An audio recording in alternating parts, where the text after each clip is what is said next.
Welcome back. If you've been with us for any length of time, you might recall a facial recognition company called ClearView AI that was at the core of faulty software that was, for a while, used by a number of law enforcement agencies throughout the country. Problem with the software is that it had a built-in bias that misidentified women and people of color at a high rate. So high, in fact, that a number of law enforcement agencies actually stopped using it. Well, guess what? They're back with a more nefarious, in my opinion, application for their software. Now, they actually submitted this patent last August, but it recently came to light. Now, this patent describes several potential uses for ClearView AI, such as creating networks for people in industries like real estate or retail to, quote, share headshots of high-risk individuals. I don't even know what that means. They claim to have scraped 3 billion images from the internet to power its face match system. Yeah, these folks. Now, they just told the federal government a few months back that they would never, ever, ever share any of this technology with anybody who wasn't law enforcement. That still gives me chills, but that's what they said. The company's software, and this is a direct quote from the founder, is strictly for law enforcement, and that it's intended to help victims of child sex trafficking and other heinous crimes. However, the patent application shows that ClearView is aware that technology could allow individuals, businesses, and other private entities to look into the background of anyone whom they interact. Nope. Yeah. In its filing, the company used language similar to that of its advertisements to police departments, conveying, quote, a need to protect people from criminals and pegging itself as the most effective way of doing so. Let me cut to the chase. No offense. The application also says that a version of ClearView could pull up profile information associated with a face match.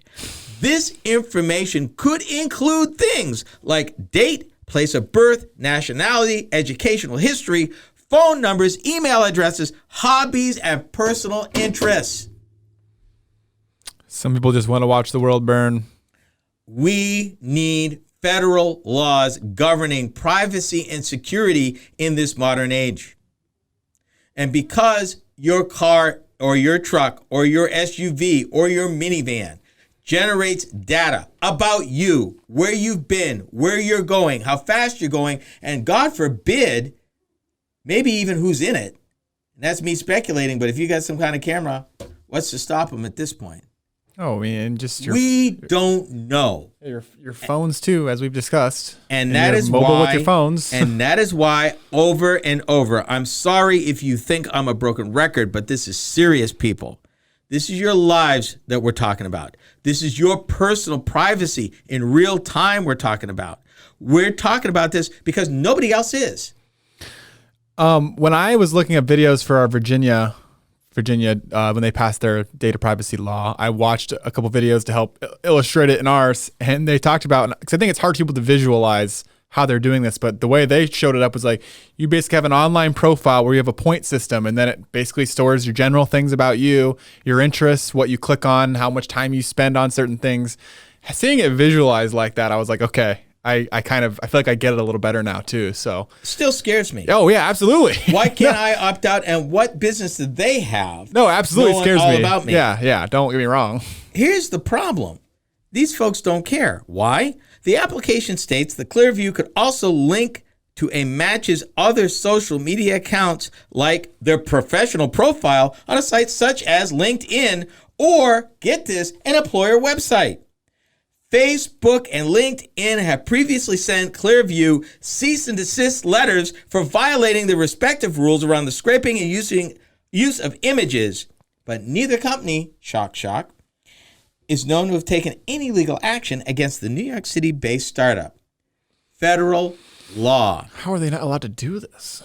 Because there is an absence of federal guidelines, federal laws, rules regarding the use, storage, and implementation of this data.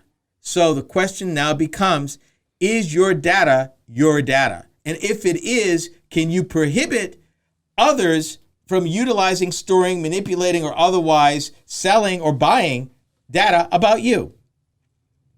You should have the ability, as we love to quote from the European law, to be forgotten, for you to be able to say no without all the boilerplate and little 8 and 6 point print that goes for like 20, 30 pages in which they bury all this stuff knowing full well you're not going to read it. ClearView AI. This is the same company that when the Los Angeles Police Department found out their officers were using it without their commanders knowing it, banned it. Banned it. BuzzFeed News reported that ClearView's facial recognition tool had been used by private companies including Macy's, Kohl's, and Bank of America. ClearView AI also had its own internal designation for people who are a friend of the company. That is even worse. That scares me beyond all sorts of anything. Like, even if they want to say it's just for police officers, first of all, that doesn't make me feel any better, to be honest. Yeah, well, let me take this a little further. Law enforcement, whatever. I'm going to finish reading what you read. Yeah, its own internal designation for people who are friend of the company, and provided its software to potential investors, politicians, and personal acquaintances of company executives. Where's my First Amendment rights? It's only for law enforcement. I mean, what if any of these people have nefarious reasons for wanting access? Oh, yeah, absolutely. Forget any noble causes. Yeah. Just these alone. I'm not thinking any noble causes. I'm not either. We need a federal law or a series of laws. And we all need to step up because we're talking about your security, your privacy, your rights as American citizens. And I hate to get on my soapbox, but this is important. And this fight's being waged right now with the coming of autonomous vehicles, with the increasing coming and going transmission and receipt of data. You are the goods. What you are, what you buy, what you sell, what you make, where you live, how many kids you got, the car in your driveway, it's you. It's so funny that, people that were upset with the mask stuff at the beginning, I thought really early on, one of the low-key benefits of this is the facial recognition software can't track me as well. I have a problem. And the fact that ClearView is still running and digging deeper into this stuff, and that somebody is going to buy this stuff regardless of what ClearView tells the feds, but there's no law. There's no concrete law that will stop them cold and have real consequences. And I hate for something to really get bad before we do something about this. Absolutely. But, Roadworthy Drive is all about letting our listeners know and making them aware to be both informed and better consumers, to know, to realize, to appreciate, and be prepared for this stuff and ask the tough questions when it comes up. Because if we don't tell you, sometimes you won't know.